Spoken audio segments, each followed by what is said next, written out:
पहुंचा और दूत ने कहा महाराज एक ब्राह्मण दरवाजे पर खड़ा है, आपसे मिलना चाहता है। क्या कहा? बोले जाओ बुला ला। हाँ, बड़े सौभाग्य की बात कि मैं पूजा करने निकल रहा हूँ और मेरे यहाँ ब्राह्मण आया है, अरे पहले उनके दर्शन करूं, जाओ बुलाओ।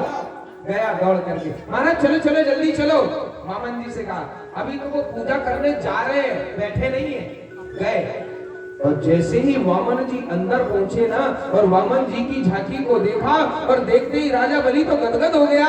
राजा बलि कहने लगा ओहो आज तो मेरा ये यज्ञ सफल हो गया, मेरे घर इस ब्राह्मण के चरण पड़ गए, इस यज्ञ मंडप में इसके चरण पड़ गए, आज मेरा यज्ञ सफल हो गया। महाराज दौड़ करके गया, चरणों में प्रणाम किया। लेकिन इतने में क्या हुआ, राजा बलि की पुत्री रत्नावली भी खड़ी थी। कौन थी? रत्नावली।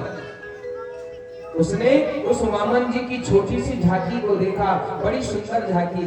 तो राजा बलि की पुत्री मन ही मन क्या बोलती है, ओहो कितना सुंदर ब्राह्मण बालक है, यदि मेरा बस चल जाता, मन में कह रही हो कि यदि मेरा बस चल जाता तो अभी जाती, इसको गोद में बैठाती, खूब खिलाती और अपने स्तनों का दुग्ध पान करती।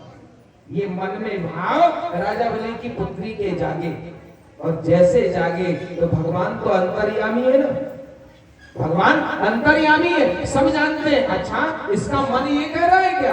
कोई बात नहीं, भगवान ने भी वहीं से खड़े खड़े वरदान दे दिया, कहा तुम्हारी इच्छा जो है वो पूर्ण करूंगा। तुम चाहती हो, खिलाना चाहती हो, दुग्धपान कराना चाहती हो, है गोदी में बिठाना चाहती हो ना, कोई बात नहीं, तुम्हारी इच्छा में पूर्ण करूंगा, पर इस जन्म में नहीं। वरदान दे दिया, इस जन्म में नहीं, अगले जन्म में। अगला जन्म कौन सा पाया इसने? और बैठे बैठे वरदान दे दिया। मतलब अब राजा बलि पूछ रहे महाराज आओ बैठो जलपान करो। कहां से आए? भैया राजा बलि तुम्हें कहते हैं का बलि? हाँ मेरे ही नाम बलि है। या कि आप ही करा रहे हो? बोले हाँ मैं करा रहा। हाँ बड़ा सुंदर कार्य करवा रहे हो। क्या तेरे दर्शन करना था? दर्शन हो गए, अब मैं चलूं? तो बलि ने कहा कहां जा रहे हो? बोले काशी। नहीं नहीं महाराज चले जाना ना, काशी जाने के लिए मैं नहीं रोक रहा हूँ, लेकिन एक काम करो जल पान कर लो, भोजन कर लो, फिर चले जाना। भैया मैं भोजन करूंगा, जल पान करूंगा तो समय लग जाएगा क्या? तो कहा महाराज एक काम करो, कुछ नहीं ले रहे हो तो दान ले लो। दान की बात आ गई, दान ले लो। और जब दान की बात आई तो बोले मैं तेरा दान लेकर के करूंगा क्या? अरे मेरा कोई नहीं है। राजा बलि ने कहा, राजा बलि से मेरा कोई नहीं है। क्या कहा? अरे तुम्हारे माता पिता होंगे? नहीं है। किसके लिए ले जाऊं? तुम्हारा परिवार होगा? अब परिवार भी नहीं है। अच्छा कोई भी नहीं तो तुम्हारी पत्नी तो होगी, पत्नी तो होगी। तो भगवान ने कहा भैया मेरी पत्नी भी नहीं, किसके लिए ले जाऊं? तो राजा बलि ने कहा महाराज दान आए हो तो लेकर के जाना पड़ेगा, और जब तुम्हारा कोई है नहीं तो मैं तुम्हारा परिवार बसा देता हूं। परिवार बसा देता हूं मतलब क्या? तुम अगर कहे तो मैं तुम्हारी शादी करा देता हूं। राजा बलि बोल रहा है अगर तुम, भगवान ने कहा ये शादी की बात कर रहा है? तो भगवान ने कहा शादी मुझे करना तो नहीं है, लेकिन चल ये बोल रहा है तो मैं शादी कर लेता हूं, शादी कर लेता हूं। ये मन में विचार बनाया। तो भगवान ने कहा राजा बलि से एक बात बता, तू मेरी शादी करा देगा? आप कहो तो करा दूंगा। तो भगवान का चल ठीक है मैं शादी करने को तैयार हूं। तो राजा बलि ने कहा सैनिक बुलाया, इधर आओ इधर आओ, महाराज के लिए ब्राह्मण लड़की देखो।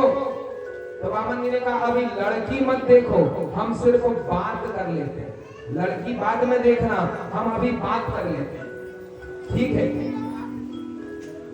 भगवान ने बोला एक बात बता, तू मेरी शादी करा देगा? बोले हाँ। तो अब तूने मेरी शादी करा दी, मेरे घर पत्नी आ गई तो मैं पत्नी को रखूंगा कहां? कहां रखूंगा पत्नी को? तो भगवान से राजा बलि ने कहा महाराज कंचन का महल बना दूंगा, कंचन का महल बना दूंगा। चल ठीक है, तूने मेरे लिए महल बना दिया, तूने मेरे को पत्नी दे दी, महल बना दिया। अब बता, इतने बड़े महल को देखेगा कौन? तो कहा महाराज इसकी चिंता छोड़ दो ना, उसके लिए मैं अलग से नौकर लगा लूंगा। चल, तूने नौकर भी दे दिए। अब एक बात बता, इन नौकर को खिलाएगा कौन? तो राजा बलि का चिंता मत करो, उसके लिए 1000 एकड़ खेत दान में दे दूंगा। कहा ठीक है, आपने खेत भी दे दिया, अब इतने बड़े खेत को देखेगा कौन? तो राजा बलि ने कहा इसके लिए अलग से नौकर लगा दूंगा। चल ठीक है, तूने इसके लिए भी नौकर लगा दिया। अब एक बात बता, मेरी शादी होगी, पत्नी आएगी, तो मेरे यहाँ संतान भी होगी? बोले हाँ, संतान तो होगी। तो भगवान ने पूछ लिया कितनी? तो राजा बलि ने कहा वो महाराज वो तो आपकी इच्छा कि तुमको कितनी संतान चाहिए। तो भगवान ने कहा चल ठीक है, तू नहीं बता रहा तो मैं बता दे रहा हूँ कि मेरे 4-5 लड़के हो गए। बोले हाँ, तुम्हारे 4-5 लड़के। तो बोले इन 4-5 लड़के को पढ़ाएगा कौन? तो राजा बलि ने कहा महाराज इसकी भी चिंता छोड़ो, इसके लिए मेरे परदादा कौन है? हिरण्यकश्यपु, प्रहलाद, विरोचन और उसका पुत्र। अरे उनके नाम से आज भी दानव पाठशाला, हिरण्यकश्यपु दानव पाठशाला अभी भी चल रही है। तो आपके बच्चों को वहां फ्री पढ़ाएंगे। ठीक है, बच्चे को भी तुमने फ्री पढ़ा दिया। अब राजा बलि की इतनी बात सुनी और अब भगवान रास्ते पर आए। और अब भगवान कहते हैं एक बात बता, तूने मेरी शादी करा दी, मकान दे दिया, नौकर दे दिया, स्कूल दे दिया है, अब लड़के हो गए मेरे यहाँ, पढ़ा भी दिया, लेकिन एक बात पूछूं? बोले पूछो। तो कब मेरे 2, 4, 5 लड़के में से एक आध लड़का मर गया तो? भगवान ने पूछा कि एक आध लड़का अगर मर गया तो राजा बलि ने क्या बोला? महाराज लड़का अगर मर गया तो रोना पड़ेगा। तो वामन जी ने फिर पूछा रोना पड़ेगा कहा? तो वामन जी ने फिर पूछा भैया ये रोएगा कौन? भगवान ने पूछा कि ये रोएगा कौन? तो राजा बलि ने कहा जिसका लड़का मरा है उसको रोना पड़ेगा, जिसका लड़का मरा है उसको रोना पड़ेगा। तो वामन जी ने फिर कहा कि भैया ये रोने वाले किराए के नहीं मिलेंगे क्या? ये रोने वाले किराए के नहीं मिलेंगे क्या? तो राजा बलि ने कहा महाराज ये किराए के नहीं मिलने वाले, ये तो जिसका लड़का मरा है ना उसी को रोना पड़ेगा। उसी समय वामन जी ने कहा भैया फिर एक काम कर, रोना पड़ेगा? बोले हाँ। तो फिर एक काम कर, तेरी पत्नी, तेरा मकान, तेरे नौकर, बच्चे, चाकर, तेरी पाठशाला ये तेरे पास ही रख, मुझे शादी नहीं करना। क्यों? अरे जिस काम में रोना पड़े वो काम मुझे करना ही नहीं, जिस काम में रोना पड़े वो काम मुझे नहीं करना। राजा बलि ने कहा धन्य है महाराज, अभी तक जैसे तैसे लाइन पे लाए और रोड को समय आए हो तो उसमें भी मना कर दो। पर महाराज ठीक है नहीं कर रहा है शादी, लेकिन दान तो देना पड़ेगा। भगवान ने खूब खिलाया और उसके बाद में भगवान कहते कि तू बार बार दान दान दान कह रहा है, ठीक है तू दान की बात कर रहा है तो मैं दान लूंगा, लेकिन दान लेने का मेरा कुछ नियम अलग है। बोलो। तो कहा मैं जब किसी से दान लेता हूं तो संकल्प कराता हूं और जैसा संकल्प का नाम आया। तो इनके गुरु कौन है गणेश भैया? शुक्राचार्य। हाँ भैया इधर ज्यादा ध्यान नहीं, इधर ज्यादा ध्यान रखना पड़ेगा। कौन है? शुक्राचार्य। तो शुक्राचार्य जी ने आंख बंद की, ये संकल्प बोल रहा है, ये संकल्प वाला है कौन? तो आंख बंद की और जैसे आंख बंद की तो ये 52 उंगल का नहीं दिख रहा है, ये 52 उंगल का नहीं है, ये तो कौन है? त्रिलोकी का नाथ, त्रिलोकी का नाथ। अरे ये तो मेरे चेले को हरने आया है, इसका राजपाट नष्ट करने आया है। और उधर राजा बलि संकल्प देने को तैयार हो गए, और जब संकल्प देने के लिए तैयार हो गए तो राजा बलि का हाथ पकड़ा और शुक्राचार्य जी ने थोड़ी दूर ले गया, थोड़े से खींच के उधर ले गए और कहा देख संकल्प मत देना। बोले क्यों? अरे बिल्कुल मत देना संकल्प, ये 52 उंगल का है, लेकिन ये दिख रहा है पर ये है नहीं वो 52 उंगल का, तो फिर कौन है? तो शुक्राचार्य जी राजा बलि को बता रहे।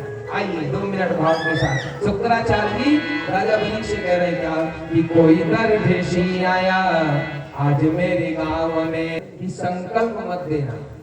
ये जो है ना, ये 52 उंगल का नहीं है, ये कौन है? त्रिलोकी का नाथ, त्रिलोकी का नाथ।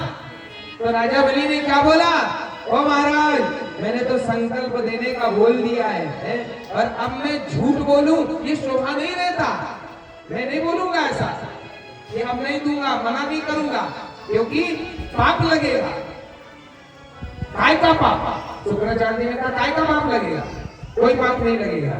अरे 8 जगह ऐसी होती है, शुक्राचार्य जी अपने चेले को बचाने के लिए बोल रहे हैं कि 8 जगह ऐसी होती है कि जहां झूठ बोलने का पाप नहीं लगता। कौन सी?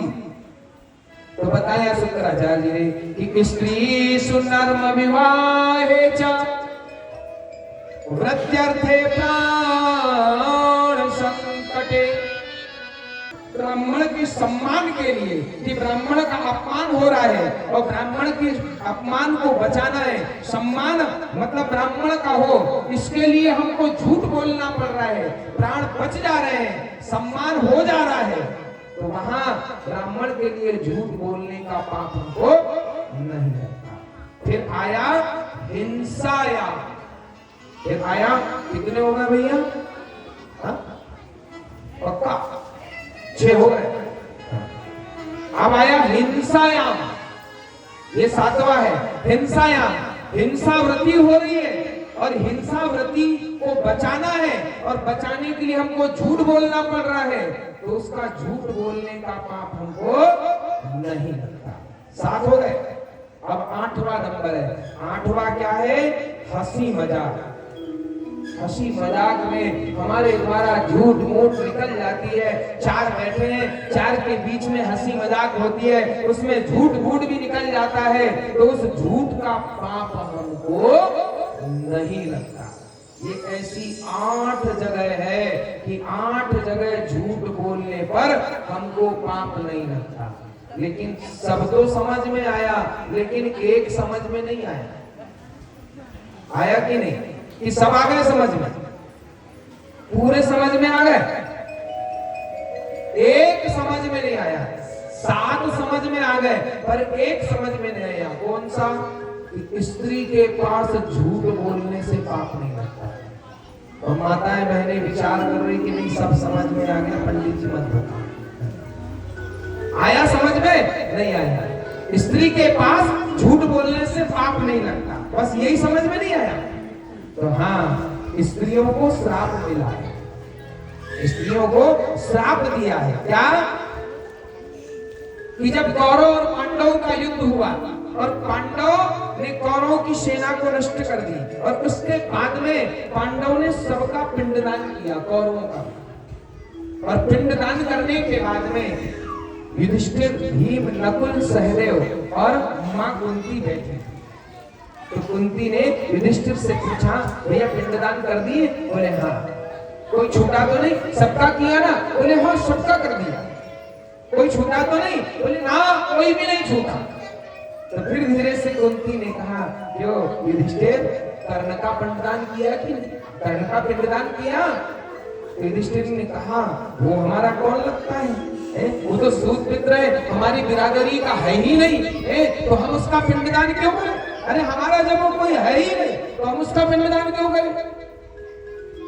नहीं, उसका भी कर देना था। कुंती ने कहा, नहीं बेटा उसका भी कर देना था। ना वो तो सूत पुत्र है, उसका हम कैसे करें? तब जाकर के कुंती ने पूरी सत्य घटना बताई, सत्य बात बताई कि नहीं बेटा, वो जो कर्ण है ना, वो सूत पुत्र नहीं है, तुम्हारा सगा भाई है और तुमसे बड़ा भाई है। जैसे सुना युधिष्ठिर ने कहा, माँ इतनी बड़ी बात आपने हमसे छुपाई, इतनी बड़ी? माँ, जब मैं उस कर्ण के अंगूठे को देखता था ना, अब मुझे ऐसा लगता था कि ये भी हमारा कोई बिरादरी था। उस अंगूठे को देखता था, उसी से मुझे समझ में आता था कि ये भी हमारा कोई बिरादरी था। लेकिन क्या करूं माँ, इतनी बड़ी बात आपने छुपाई, कैसे छुपा ली इतनी बड़ी बात?